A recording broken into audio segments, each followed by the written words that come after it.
السلام علیکم students,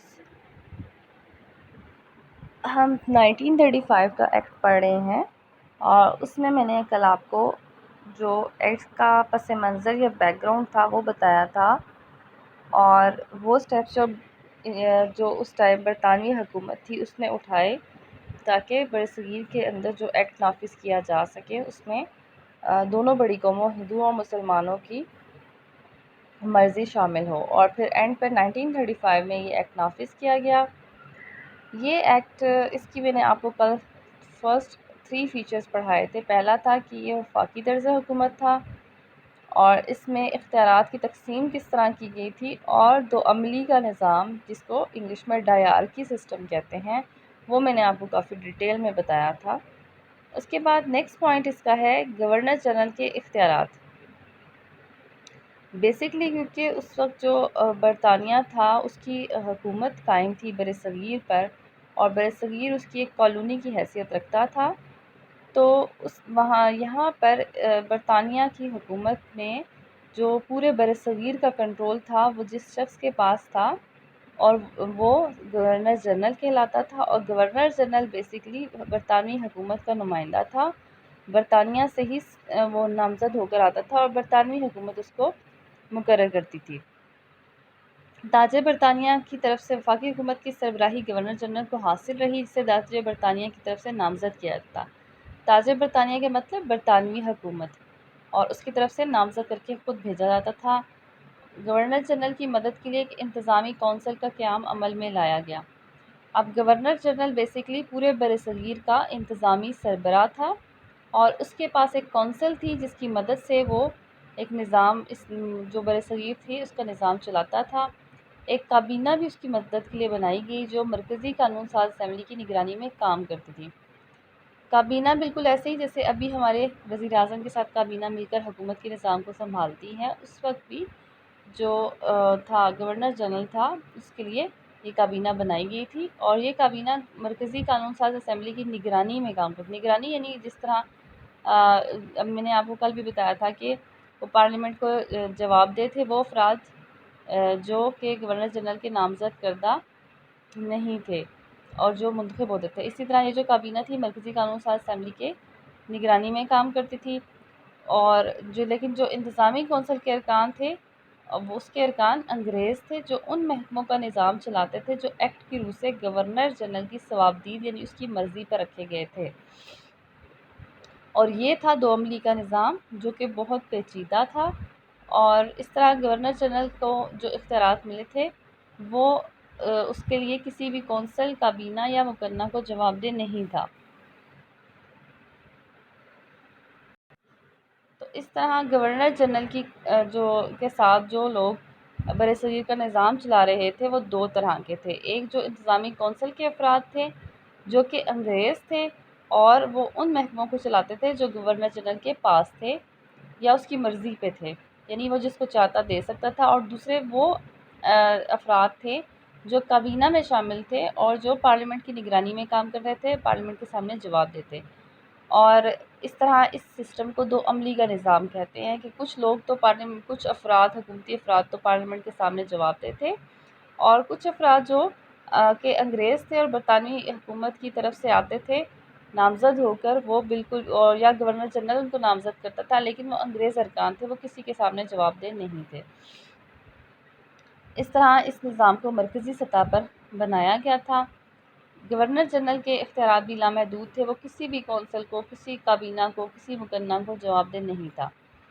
governor general کے جو اختیارات تھے وہ یہ تھے: وفاقی حکومت کی مالیاتی حیثیت کو محفوظ رکھنا، یعنی جو برصغیر کا وفاق تھا، مرکزی حکومت تھی، اس کے جو مالیاتی حیثیت ہے جیسے کہ ٹیکسز وغیرہ لینا اور زر مبادلہ، تجارت وغیرہ، یہ سب کو کنٹرول کرنا اور اس کو اسٹرانگ رکھنا، اور ریاستوں کے حکمرانوں کے تحفظ کا بندوبست کرنا۔ جو مختلف ریاستیں تھیں جو کہ خراج دیتی تھی برطانوی حکومت کو، ان کے تحفظ کا بندوبست کرنا بھی گورنر جنرل کے اختیارات میں تھا۔ اقلیتوں کے حقوق کی حفاظت کرنا بھی گورنر جنرل کے اختیارات میں تھا۔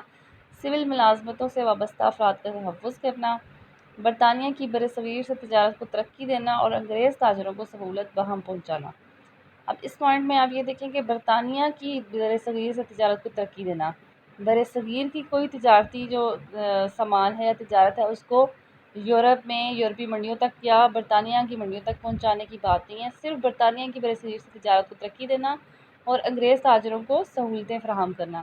اس کا جو صاف مطلب ہے یا اس سے صاف نظر آتا ہے کہ برطانیہ نے اس وقت جو بر صغیر کو اپنی کالونی بنایا تھا اس کا بنیادی مقصد یہاں سے تجارتی فوائد حاصل کرنا اور انگریز کمپنیز کو، انگریز حکومت کو اسٹرانگ رکھنا اور ان کی جو تجارت ہے اس کو فروغ دینا تھا۔ اور اوورآل اگر آپ گورنر جنرل کے اختیارات دیکھیں تو اس میں اختیارات میں زیادہ تر جو اختیارات ہیں وہ تجارت سے، مالیات سے ہی ریلیٹڈ ہیں، یعنی اس کا مطلب یہ ہے کہ بر صغیر اس وقت ایک ہم لوگ جو تھے بر صغیر کے رہنے والے مسلمان، ہندو، سب لوگ یہ برطانیہ کی غلام تھے، اور ایک غلام قوم سے وہ جتنا اس کو لوٹ کھسوٹ کر، جتنا اس سے نوچ کر اور جتنا اس کو سنیچ کر کے وہ فائدے حاصل کر سکتے تھے وہ حاصل کر رہے تھے۔ اسی لیے بر صغیر کی حکومت کا جو ہیڈ تھا، ہیڈ آف گورنمنٹ ہے، اس کے اختیارات ہی یہی تھے، اس کو پہلا اختیار ہی دے دیا گیا تھا کہ وفاقی حکومت کی مالیاتی حیثیت کو محفوظ رکھنا، اور اس کے پانچواں اور آخری اختیار یہ تھا کہ بر صغیر میں انگریزوں کی تجارت کو بھی فروغ دینا اور انگریز تاجروں کو سہولتیں فراہم کرنا۔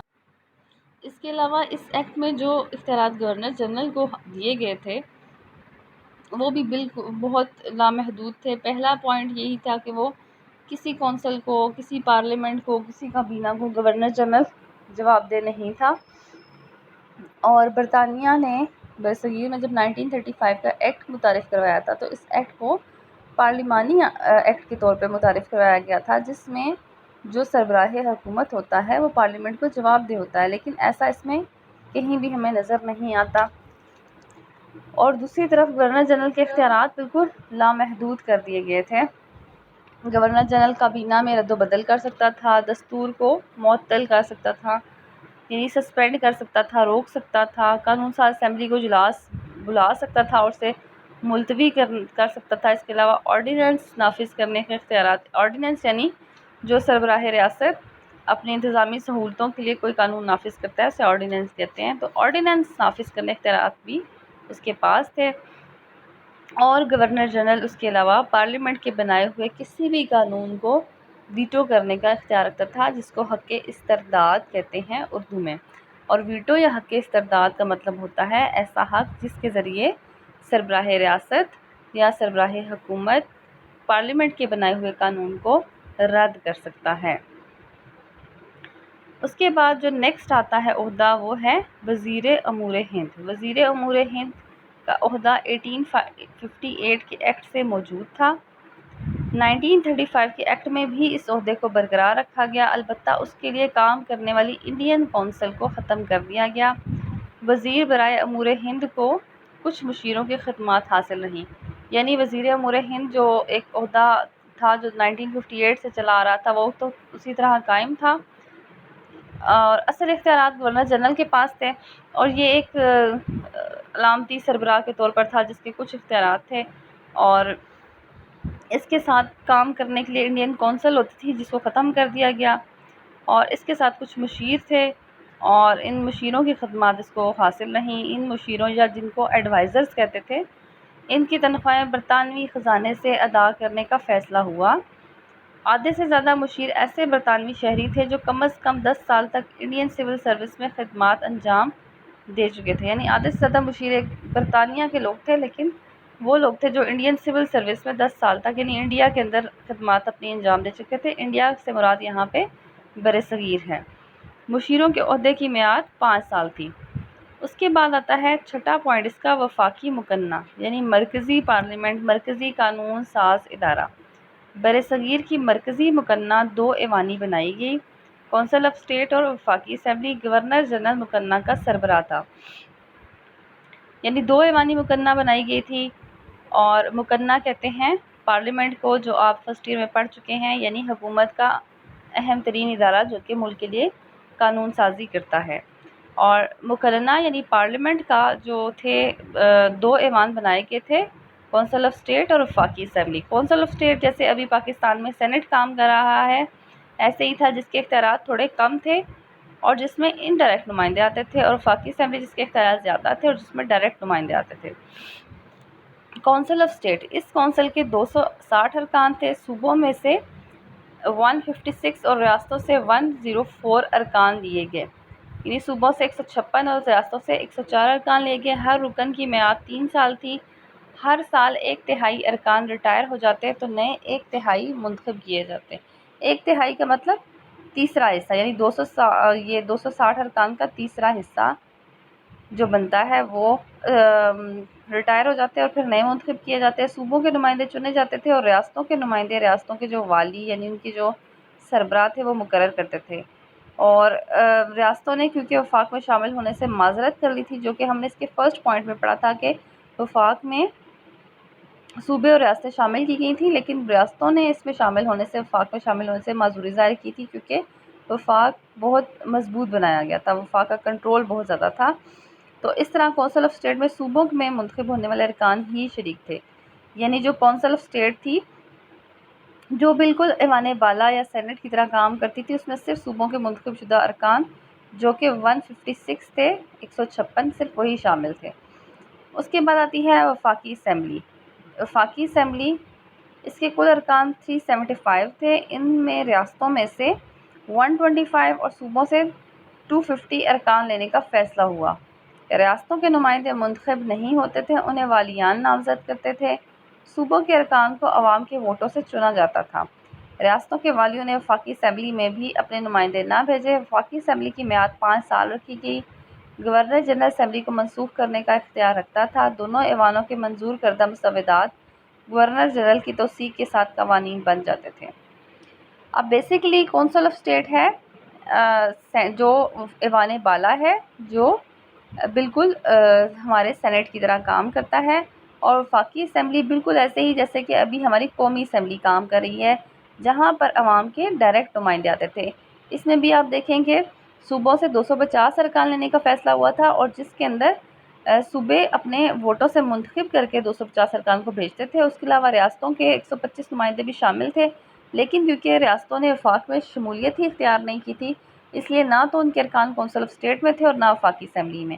اور وفاقی اسمبلی قانون پاس کرتی تھی یا کونسل آف اسٹیٹ، تو وہ گورنر جنرل کے فائنل جو دستخط تھے ان کے ساتھ قانون بن جاتے تھے، مسودات جو پاس کرتی تھی اور جب وہ پاس ہو جاتے تھے، منظور ہو جاتے تھے، اس کے بعد ہم مسودے کو قانون کہہ سکتے ہیں، تو پھر وہ قوانین بن جاتے تھے، اور گورنر جنرل کسی بھی ان کے پاس کردہ کسی بھی مسودے کو بھی رد کرنے کا اختیار رکھتا تھا۔ تو اس طرح یہ جو پارلیمنٹ ہے مرکزی سطح پر جو قانون ساز ادارہ ہے وہ اس طرح کام کرتا تھا۔ اس کے بعد آتا ہے عدلیہ۔ فیڈرل کورٹ کے نام سے مرکزی عدلیہ بنائی گئی۔ مرکزی عدلیہ کا مطلب یہاں پہ مراد ہے جو مرکز میں قائم تھی، جو ایک چیف جسٹس، جیسے کہ ہماری سپریم کورٹ ہوتی ہے ابھی ہر وفاقی ملک میں ہوتی ہے، جو اس ملک کی سب سے بڑی عدالت ہے، تو عدلیہ میں سب سے بڑی عدالت جو بنائی گئی اس کو فیڈرل کورٹ کا نام دیا گیا، اور اس میں ایک چیف جسٹس اور 6 ججز شامل تھے۔ یہ عدالت صوبوں میں قائم ہائی کورٹوں کے فیصلوں کے خلاف اپیلیں سنتی تھی۔ وفاقی عدلیہ کے فیصلوں کے خلاف پریوی کونسل، جو کہ برطانیہ کا ادارہ تھا اور برطانیہ میں ہی تھا، وہاں پر اس کے خلاف ان کے فیصلوں کے خلاف دروازہ کھٹکھٹایا جا سکتا تھا، یعنی اپیل کی جا سکتی تھی۔ گورنر جنرل وفاقی عدلیہ سے قانونی مشورہ مانگ سکتا تھا، البتہ مشورے پر عمل کرنا اس کے لیے لازم نہیں تھا۔ یعنی عدلیہ وفاقی سطح پر ایک سپریم کورٹ کے طور پر کام کرتی تھی، ہر صوبے کے اندر ایک ہائی کورٹ تھی، اور اس ہائی کورٹ کے فیصلوں کے خلاف اپیل اسی فیڈرل کورٹ میں جو مرکزی حکومت کے پاس تھی وہاں پر ہو سکتی تھی، اور اگر مرکزی حکومت اس فیڈرل کورٹ کے فیصلوں کے خلاف اگر کوئی بھی شخص اپیل کرنا چاہے تو پھر وہ برطانیہ کی پریوی کونسل سے اپیل کر سکتا تھا۔ اس کے علاوہ 8واں پوائنٹ ہے کہ جو مسلمانوں کا ایک بہت دیرینہ مطالبہ تھا، جو قائد اعظم نے اپنے 14 نکات میں بھی پیش کیا تھا، کہ سندھ کو بمبئی سے الگ کر دیا جائے، اور بمبئی ہندو اکثریت کا علاقہ تھا جو کہ سندھ کے ساتھ مل گیا تھا، تو سندھ کی جو میں مسلمانوں کی آبادی تھی اس کے وہ جو تھی وہ ہندوؤں کے ایکول ہو جاتی تھی، یعنی کہ پھر مسلمانوں کی میجورٹی نہیں رہتی تھی، تو اس کو بمبئی سے الگ کرنے کا مطالبہ کیا گیا تھا، اور ایسا ہی ہوا۔ اس جو تھا اس ایکٹ کے تحت مسلمانوں کا یہ جو مطالبہ تھا وہ مان لیا گیا۔ اس کے علاوہ نئے صوبے بنائے گئے۔ دوسرا، ایک تو صوبہ سندھ بنا، نیا صوبہ جو بمبئی سے الگ کر کے بنایا گیا۔ پہلے بمبئی ایک صوبہ تھا اور اس سے سندھ کو الگ کر کے ایک الگ صوبہ بنایا دیا گیا۔ اس کے علاوہ ایک اور نیا صوبہ بنایا گیا جو کہ تھا اڑیسہ، اور اڑیسہ بہار کے ساتھ تھا۔ تو بہار اور اڑیسہ دو الگ صوبے بن گئے، اور سندھ اور بمبئی دو الگ صوبے بن گئے۔